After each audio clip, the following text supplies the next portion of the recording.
Hello friends, welcome to my channel. ನಾವಿವತ್ತು ಎಲ್ಲಿದ್ದೀವಿ ಅಂತ ಈ ಬೋರ್ಡ್ ನೋಡಿದ್ರೆ ನಿಮಗೆ ಗೊತ್ತಾಗ್ಬೋದು ಅಂದ್ಕೊತೀನಿ.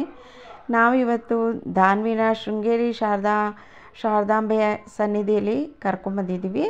ಯಾಕೆ ಅಂತ ಹೇಳಿದ್ರೆ ಇವತ್ತು ಅಕ್ಷರಾಭ್ಯಾಸ ಮಾಡಿಸ್ಲಿಕ್ಕೋಸ್ಕರ ಅವಳನ್ನು ಕರ್ಕೊಂಡು ಬಂದಿದ್ದೀವಿ. ಇವತ್ತು ಗುರುವಾರ ಆಗಿರೋದ್ರಿಂದ ತುಂಬ ಜನ ಬಂದಿದ್ದಾರೆ. ಯಾಕೆಂದರೆ ಗುರುವಾರ ಅಭ್ಯಾಸ ಮಾಡಿಸಿದ್ರೆ ಗುರುವಿನ ಅನುಗ್ರಹ ಜೊತೆಗೆ ಶಾರದಾಂಬೆಯ ಅನುಗ್ರಹ ಮಕ್ಕಳ ಮೇಲೆ ಇರುತ್ತೆ ಅನ್ನೋ ಒಂದು ಕಾರಣದಿಂದ ಇವತ್ತಿನ ದಿನ ತುಂಬ ಜನ ಬಂದಿದ್ದರು. ಮಾರ್ನಿಂಗ್ 8:45ಇಂದ ಒಂದು ಬ್ಯಾಚ್ ಸ್ಟಾರ್ಟ್ ಆಗುತ್ತೆ. ಅದಾದಮೇಲೆ ಮತ್ತೆ ಸೆಕೆಂಡ್ ಬ್ಯಾಚ್ ಬಂದು ನಮಗೆ ಮತ್ತೆ 10:30ಗೆ ಸ್ಟಾರ್ಟ್ ಆಗುತ್ತೆ. ನೋಡಿ ದಾನ್ವಿ ಎಷ್ಟು ಖುಷಿಯಿಂದ ಬರಿತಾ ಇದ್ದಾಳೆ ಅಂತ ನೀವೇ ನೋಡಿ. Thank you watching my channel.